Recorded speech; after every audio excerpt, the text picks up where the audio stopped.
Bueno, ya hemos hablado en abundancia acerca del combate y la represión del delito. Hoy vamos a hablar de prevención, pero no podemos dejar de tocar también el número de homicidios y, por supuesto, la policía comunitaria. Ya nos acompaña esta mañana un miembro del equipo editorial que revisó la política de seguridad del anterior gobierno, el señor Henry Campos, ex viceministro de Seguridad. Buenos días. Buenos días. Bienvenido. Mucho gusto. A República. Bueno, de lo reciente que nos hemos enterado es que muchas de las órdenes para asesinar policías habrían salido de los penales. Quiero que escuchemos algo que dijo el director de la Policía Nacional Civil. Escuchamos. Hemos tenido diferentes estructuras que han conspirado, que han planificado desde el interior del sistema penitenciario, fuera del sistema penitenciario, atentar contra los miembros de la Policía Nacional Civil, contra sus instalaciones, contra sus bienes, por el hecho de ser la institución policial. Bueno, ¿no deberían ser los centros penales lugares de rehabilitación, reinserción, rehabilitación de repente? Y sin embargo parecen ser que son como los centros de operaciones de mucha de esta gente del crimen organizado y de pandillas, señor Campos. Claro, los centros penales desde hace algún tiempo vienen sufriendo un hacinamiento y una serie de dificultades por la falta de inversión en infraestructura y la falta de una organización adecuada. Se han hecho esfuerzos importantes, pero no es suficiente. La inversión que se requiere es muy alta para construir más cárceles y también tomar algunas medidas que permitan sacar a un número importante de reos que están probablemente ahí por delitos de menor entidad, de menor importancia, y dedicarse realmente en las cárceles a atender a aquellos que han cometido delitos graves. El control de las cárceles también requiere inversión. Se han hecho esfuerzos por tener equipo tecnológico, incluso esfuerzos que han sido calificados por otros países como muy buenos, ya que han sido esfuerzos tecnológicos que se han creado por salvadoreños y lamentablemente las cosas no han sido suficientes. Es necesario, por lo tanto, aumentar la inversión y la atención a los centros penales. Ahora, este es un problema, digamos, de espacio físico que es difícil controlar a la población interna. ¿Es un problema de corrupción o es un problema de voluntad para implementar las medidas tecnológicas para evitar que de los centros penales salgan órdenes para delinquir? Bueno, creo que voluntad ha habido en diferentes instancias, digamos, en diferentes administraciones, pero aquí hay una combinación de factores relacionados con la baja inversión, relacionados con las medidas que se han tomado y probablemente también con un alto grado de corrupción que no ha podido ser erradicado. Entonces es una combinación de factores los que hay que atender, y en el tema particular del crimen organizado y de las pandillas o maras, hay que tomar no solo medidas dentro de los centros penales para aislar a aquellos que todavía están cometiendo delitos desde las cárceles, sino también tomar medidas legislativas que puedan soportar o que puedan apoyar decisiones que permitan tomar decisiones que puedan de algún modo ser efectivas para combatir este tipo de conducta. Ahora, cuando hablamos de baja inversión, estamos hablando de repente de que tenemos cárceles del siglo XX para tecnología del siglo XXI. Bueno, tenemos en realidad cárceles del siglo XIX, del siglo XX y tecnología que depunta en algunos centros, no en todos.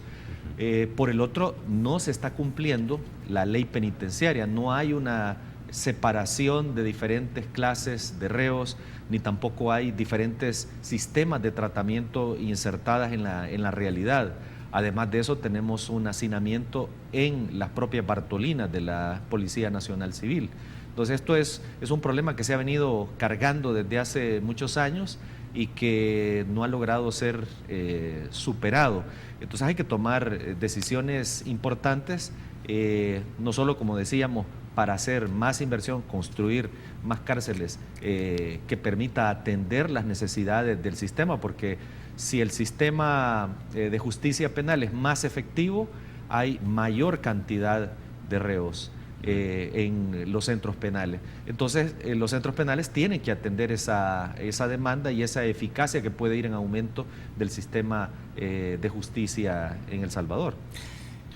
Ayer se firmó un memorándum o se firmará un memorándum para tratar de bajar la intensidad de las señales celulares alrededor de los penales. ¿Cree usted que esa sería la solución? Esa sería una de las soluciones. En realidad hay ya una política definida para los centros penitenciarios, para el tratamiento de los reos y su rehabilitación.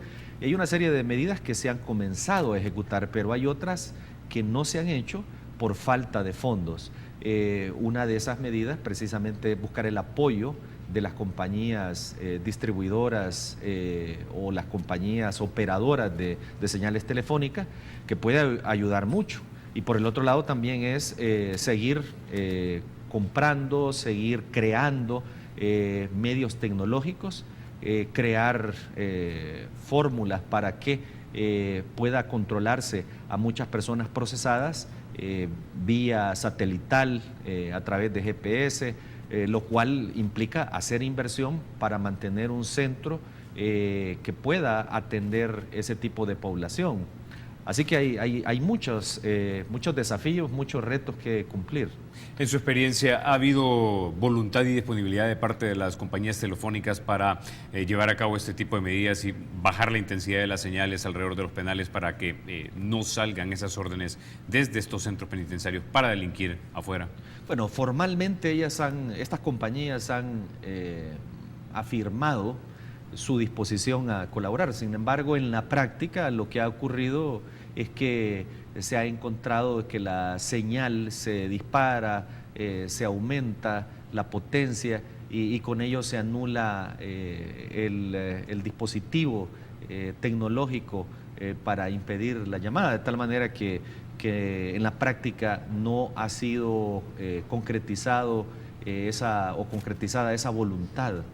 Ahora, ellos podrían argumentar que el control sobre un centro penal no debería recaer sobre manos privadas, que es el Estado el que debe mantener el control de los reos y que por tanto no es responsabilidad de ellos el bajar la intensidad de las señales, cuando es el Estado el que debería, en primer lugar, evitar que hubiesen celulares en el interior del penal.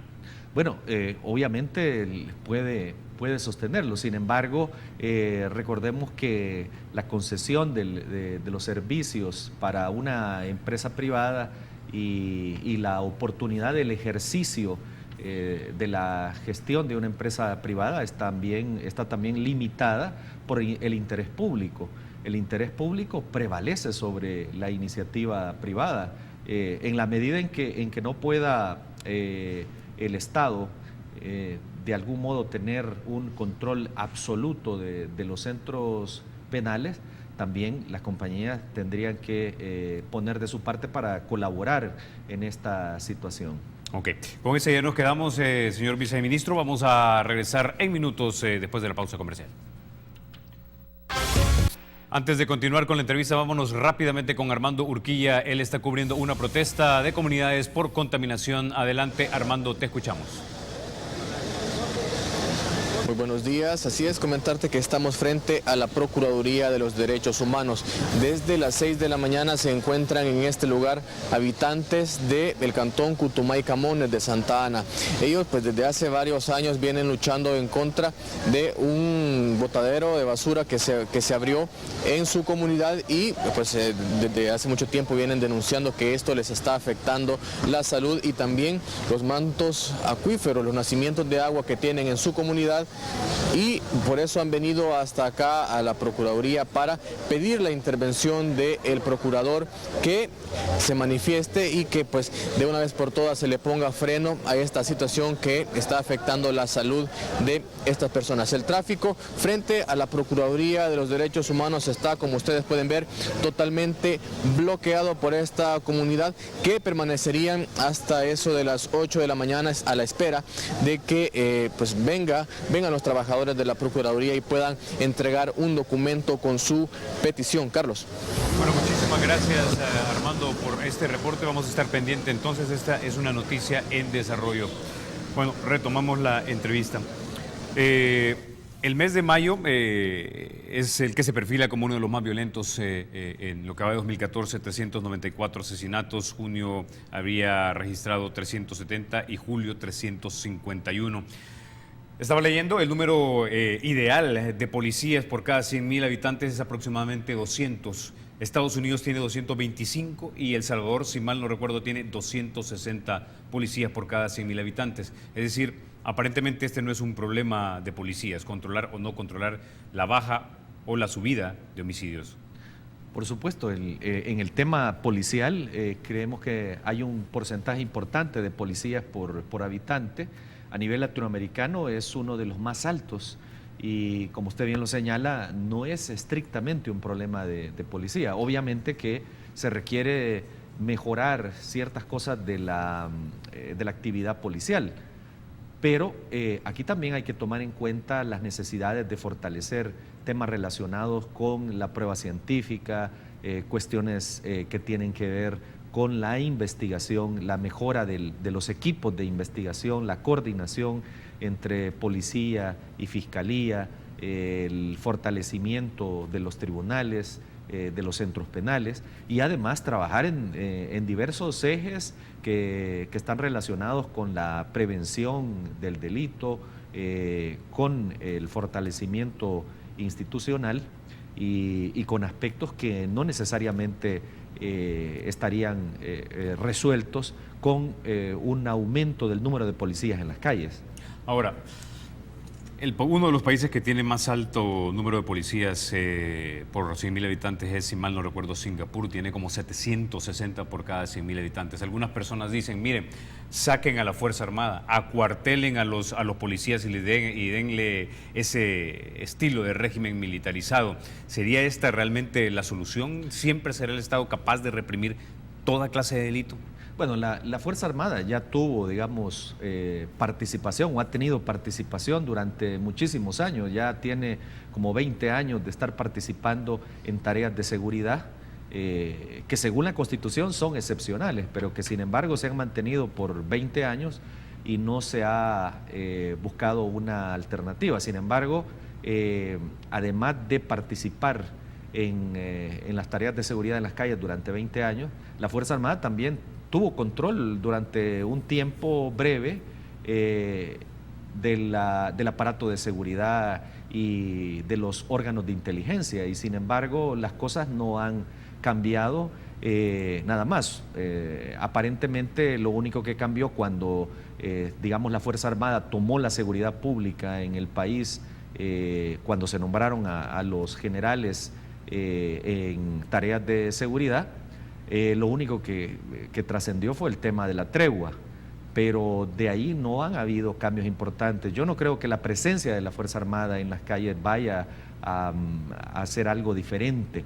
Más bien, este es el momento en el cual debería pensarse en que si se va a aumentar el número de elementos en las calles, la Fuerza Armada debe recuperar su papel constitucional y volver a las tareas que le corresponden para controlar nuestras fronteras y defender la soberanía nacional, y la policía debe fortalecerse e incluso crearse figuras como la del auxiliar de policía, tomando precisamente miembros de los cuerpos de agentes metropolitanos, miembros de la Fuerza Armada, que hayan cursado aquellas preparaciones o aquellas prácticas necesarias para enseñarles el trabajo de la seguridad pública y la seguridad humana, que es muy diferente a las formas de operar del ejército. El ejército se le prepara para la guerra, para enfrentarse a un enemigo determinado.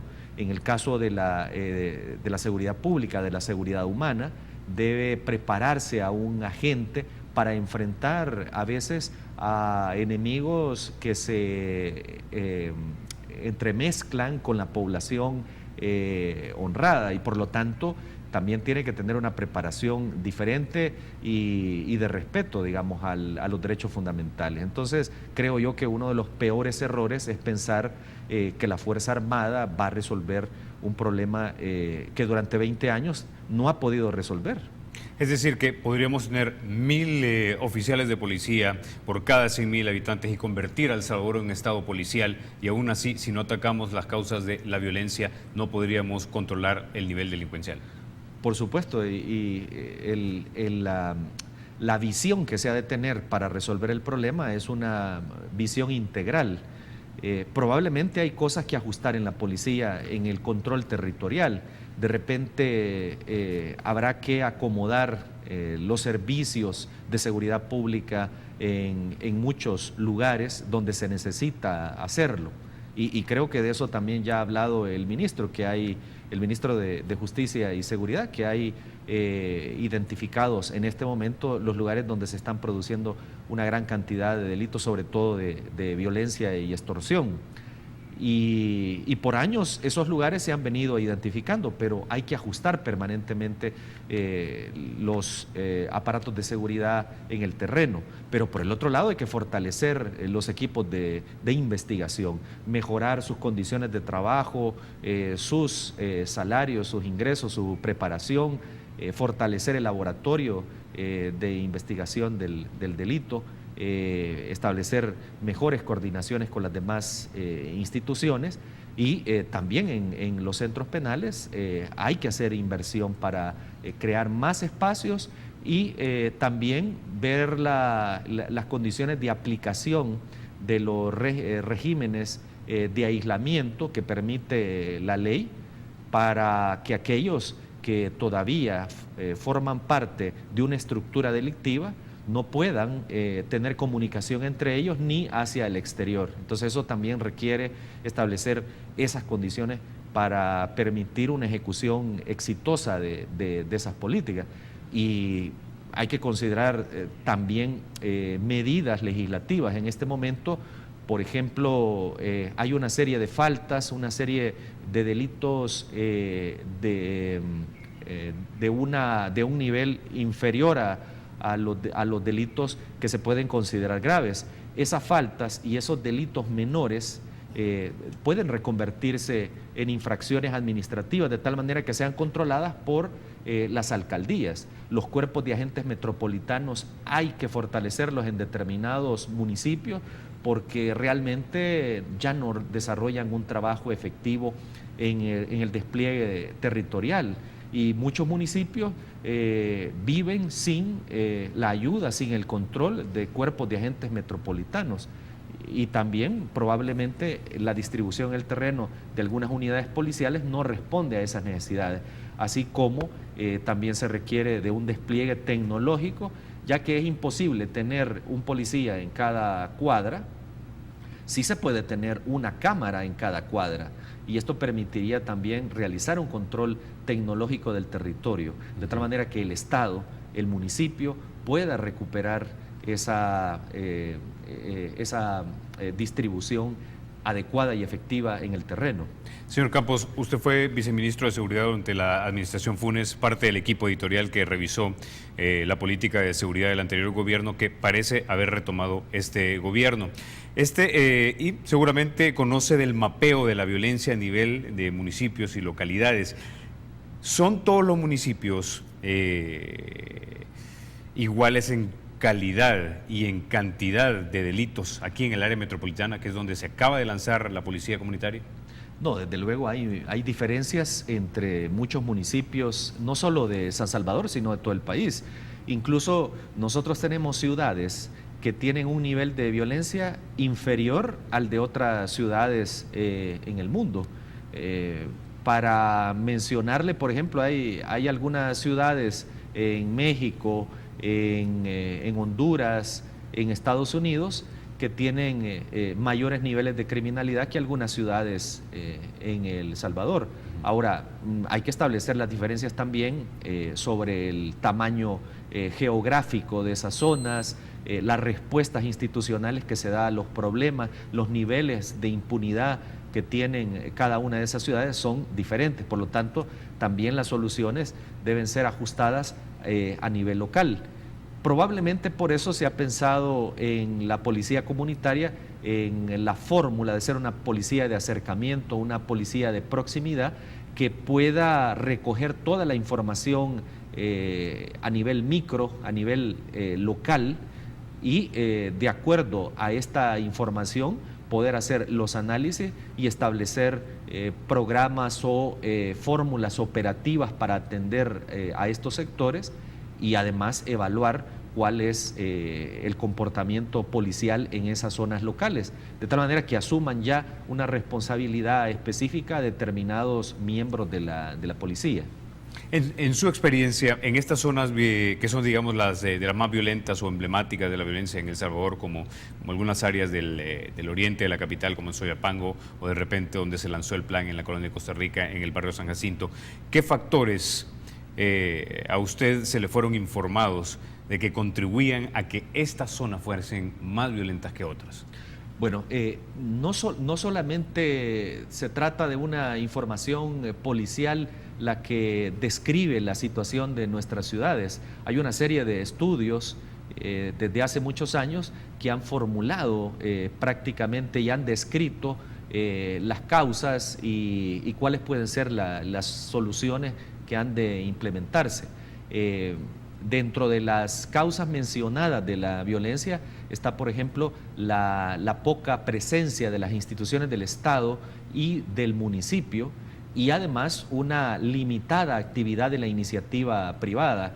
En muchas de las ciudades donde hay violencia, por ejemplo, hay poca presencia del desarrollo económico. Talleres que antes existían de hojalatería, relojeros, por ejemplo, técnicos en plástico, etcétera. Todos esos talleres prácticamente han desaparecido y los negocios se han reducido, por ejemplo, a convertirse algunos en estructuras incluso del delito, como talleres donde se cambian las características de vehículos, barras show, prostíbulos, que son extensión de algunos miembros de bandas criminales. Entonces, esa sustitución también de una realidad que normalmente debería ser de actividad económica lícita y amplia del sector privado, un despliegue territorial de los servicios de las municipalidades en cuanto a los servicios del CAM, servicios de recogida de basura, desechos, prestación de servicios de energía o de luz en las áreas públicas, recuperación de los espacios, atención de jardines, distribución del espacio, creación de también condiciones que permitan el esparcimiento, y por el otro lado baja presencia del Estado en cuanto a las unidades de salud, escuelas. Bueno, todo eso es o forma parte de una condición que también está produciendo delito y seguirá produciendo.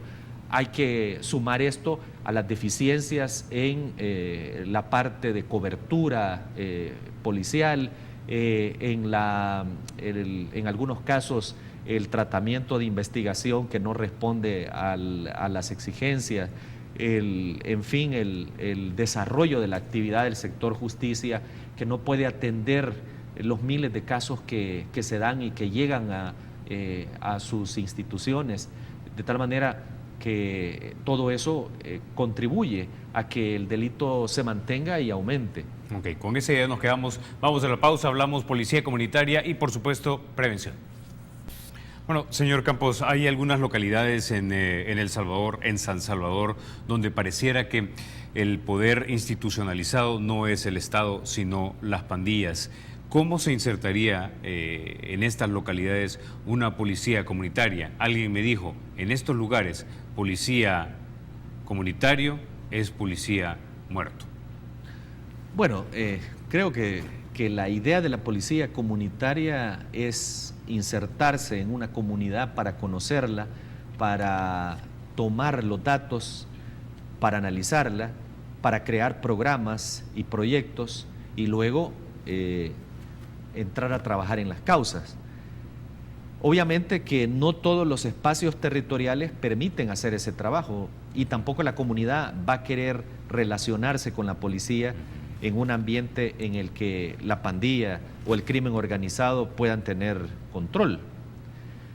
De tal manera que en esos casos, en la evaluación que haga la policía comunitaria, probablemente esté la situación de la imposibilidad de establecer relaciones normales con la comunidad y sea necesario en la práctica probablemente tomar acciones relacionadas con la recuperación territorial vía represión a través de cuerpos de policía de reacción que de alguna manera limpien el terreno y permita que la población recupere esas condiciones de libertad y esas condiciones de ejercicio de sus derechos. Y luego la policía comunitaria sí debe ser como el eje central, el eje básico del control de la comunidad en nombre del Estado. Es decir, que no en todas las comunidades es el mismo modelo de policía comunitaria, porque hay de comunidades a comunidades, unas más pacíficas, unas más violentas. Bueno, el modelo de policía comunitaria está definido. Lo que sí debe cambiar es la recolección de la información, va a derivar en diferentes evaluaciones de la situación y por lo tanto en diferentes respuestas. Así que la policía comunitaria no va a responder de la misma manera en todos los territorios, sino que tendrá que ajustarse a las realidades de cada microespacio territorial. Ok. El arzobispo de San Salvador habló hace un par de semanas acerca del Estado salvadoreño y dijo que podíamos estar ante la posibilidad de un Estado fallido. Yo leí énfasis o sutilidades en medio de todo eso, y no precisamente del arzobispo, en que no necesariamente tiene que ser un Estado fallido, puede ser un Estado frágil.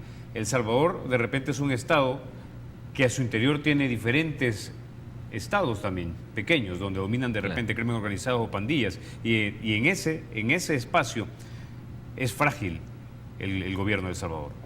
Sí, con el concepto de Estado fallido, ni siquiera los teóricos se han puesto de acuerdo, y así como algunos califican de Estado fallido a quien puede ser para otros ejemplo de democracia y de integración, por el otro lado hay también una evaluación diferente. Sin embargo, lo que estamos claros es que un Estado débil, un Estado frágil, podría también tener espacios en su territorio que no alcancen a ser cubiertos por los servicios del Estado y del municipio. Así que sí, quizás el concepto podría ser mucho más cercano a la realidad, hablar de estados débiles, estados frágiles, que de estados fallidos, que ya es un nivel probablemente muy superior y al cual estamos muy lejos de convertirnos. Ok. Hablemos ahora un poco de prevención, ¿no? El segundo eje, por lo menos, de la política de seguridad que ustedes proponían allá en 2009 era ese, precisamente, prevención social de la violencia y del delito. ¿Qué podemos entender por esto? Bueno, por un lado, se trata de establecer políticas, porque una política de Estado lo que establece son ejes de seguimiento por parte de las demás instituciones.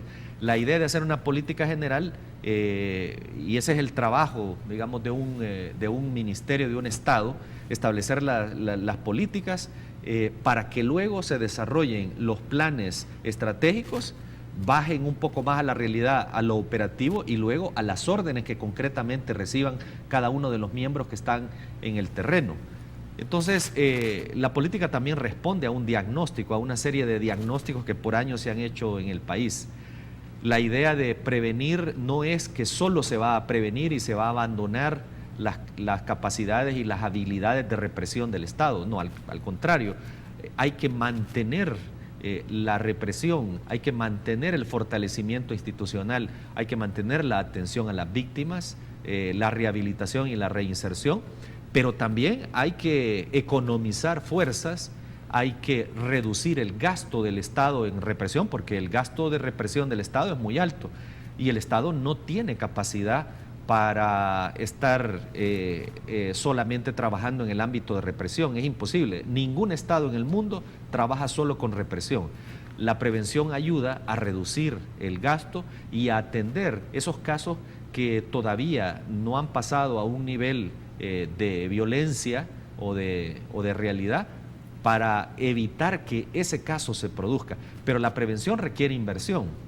La prevención no solo requiere un bonito mensaje, sino que también requiere organizarse, requiere un liderazgo que también se acople a esas necesidades del Estado para reducir las oportunidades del delito y para reducir los factores de riesgo. Entonces, por eso se hablaba aquí de una prevención social de la violencia, que son las medidas para reducir o eliminar los factores de riesgo, y también reducir las oportunidades del delito, que son las medidas que se toman para prevenir el delito en particular. Ahora, para la gente que de repente está en casa y escucha hablar de prevención y en términos conceptuales, pero ¿cómo se materializarían esas medidas de prevención en mi municipio? ¿A través de qué programas o de qué actividades?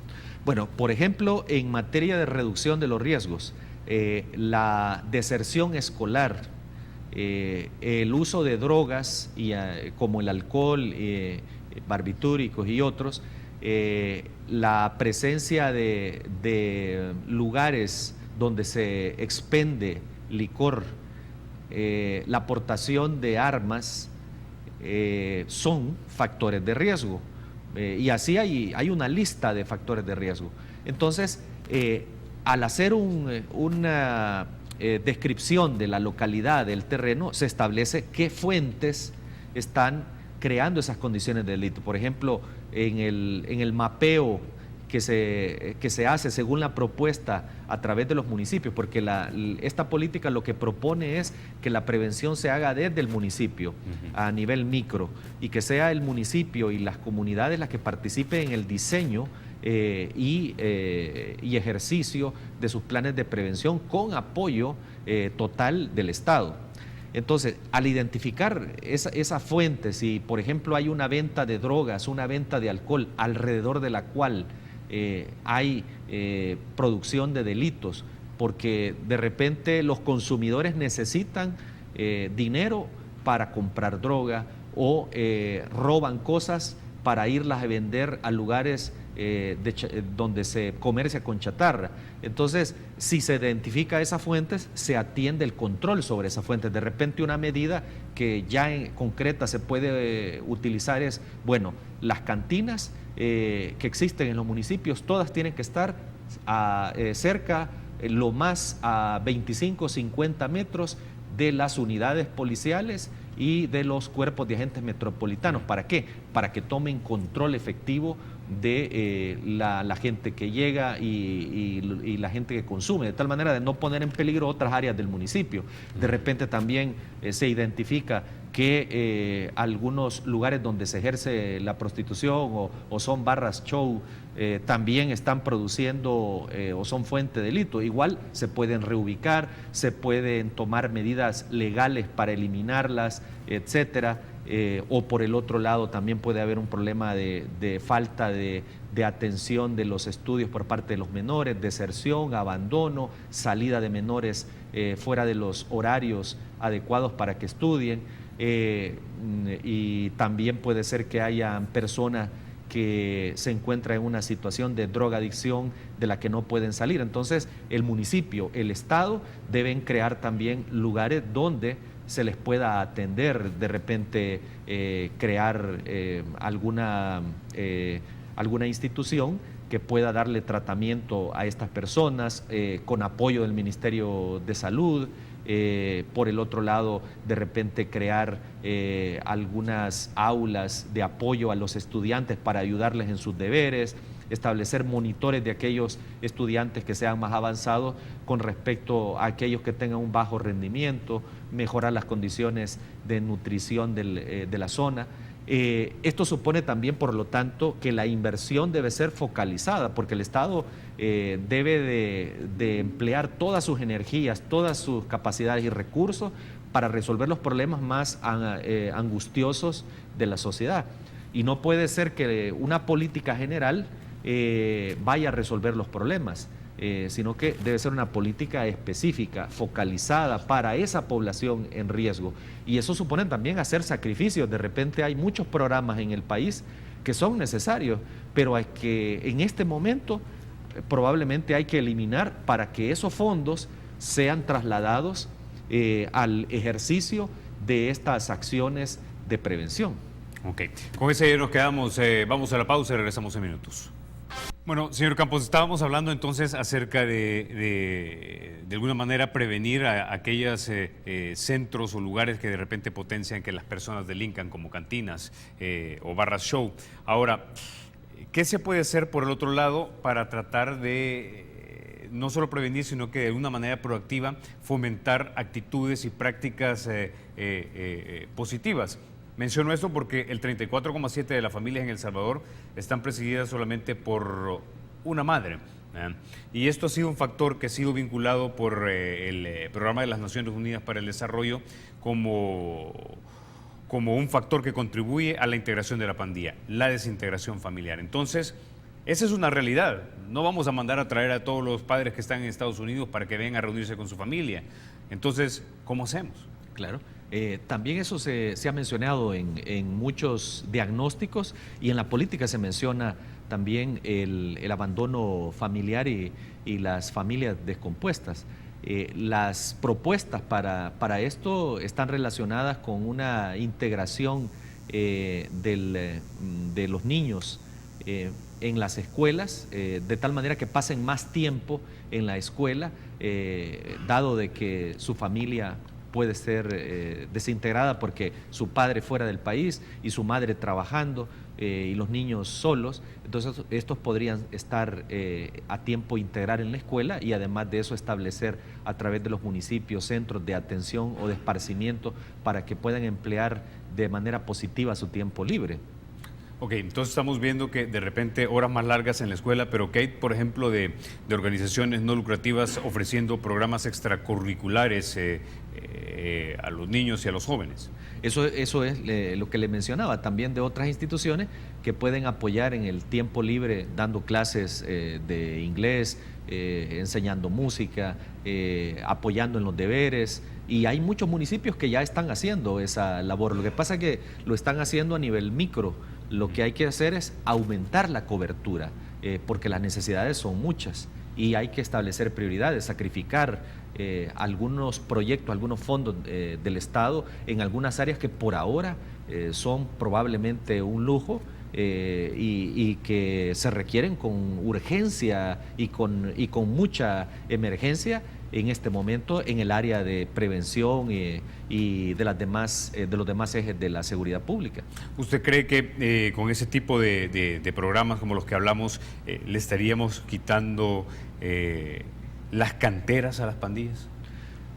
Esa podría ser una de las tantas medidas, pero hay muchísimas otras desarrolladas en diversos programas y documentos. Por ejemplo, el tema relacionado con la estructura económica de las pandillas y del crimen organizado. La ley de proscripción de pandillas establecía que deberían de hacerse esfuerzos para perseguir económicamente las estructuras de pandilla y desarmarlas. ¿Tienen negocios? Por supuesto, tienen negocios de barras show, prostíbulos, incluso se menciona que son en algunos casos dueños de líneas de buses o al menos a través de terceros. En fin, hay una serie ahí de negocios a los cuales se les vinculaba y los cuales deben ser atacados. Igualmente también existe una situación en la que la participación de la familia en los delitos es muy próxima. Por lo tanto, hay que establecer no solo políticas para identificar a los responsables de la extorsión, sancionarlos, sino también para evitar que la familia que está cerca de este miembro de la pandilla pueda tomar su lugar en el futuro. Entonces, eso es importante. Bueno, vamos a ir entonces ahora a los mensajes de nuestros televidentes. Recuerde que nuestro Twitter es República SB33. Vamos a ir entonces a los mensajes que tenemos en este momento.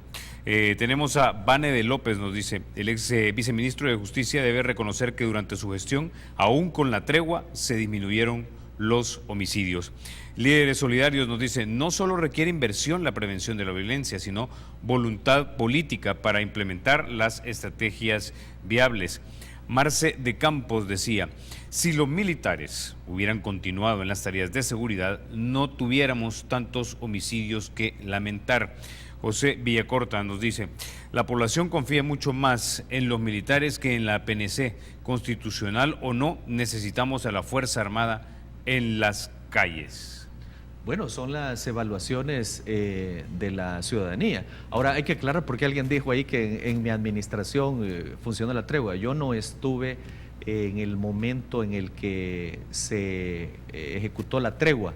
Yo estuve en el gobierno como viceministro del año, desde junio del 2009 hasta enero 2012, antes de la tregua. Y mis funciones no son funciones operativas, nunca fueron funciones operativas, ni tampoco de ejercicio de una responsabilidad directa en la administración de la seguridad, sino el papel de un viceministro es apoyar al titular, servir de asesor, servir de apoyo para ciertas tareas específicas, y de tal manera que quisiera aclarar eso, ¿no? Ok. ¿Qué de esto? No solo se requiere de la prevención de la violencia de dinero, sino que también de voluntad política para implementar las estrategias viables. Bueno, yo creo que voluntad existe, pero se requiere de una voluntad mucho más colectiva, porque de nada sirve que, por ejemplo, un solo funcionario tenga la voluntad, pero de repente aquí se necesita que la voluntad sea coincidente por parte de la Asamblea y por parte de los demás órganos del Estado. Ahora, las evaluaciones que pueden hacerse de la realidad muchas veces responde a las influencias que nuestra propia sociedad tiene a través de cierto tipo de interpretaciones de la realidad. Pero para combatir el delito se debe de atender esa realidad desde un análisis científico y al cual hay que buscarle una solución. Yo creo que el país sí tiene solución, y tiene solución la violencia, y creo que no es necesario tener a hombres armados con rifles en las calles para resolver el problema. Incluso con hombres desarmados en las calles se podría resolver el problema, porque el problema no está en la presencia de más policía o en que la Fuerza Armada salga a las calles. El problema de la delincuencia está establecida en diferentes diagnósticos científicos que se han establecido por años en El Salvador y que no ha sido posible atender en la práctica. Bueno, con esa idea nos quedamos, señor ex viceministro Henry Campos. Gracias por haber venido a República. A ustedes, amigos, los espero entonces mañana a las 6:30 de la mañana. Y recuerden, porque la República es de todos, hay que cuidarla.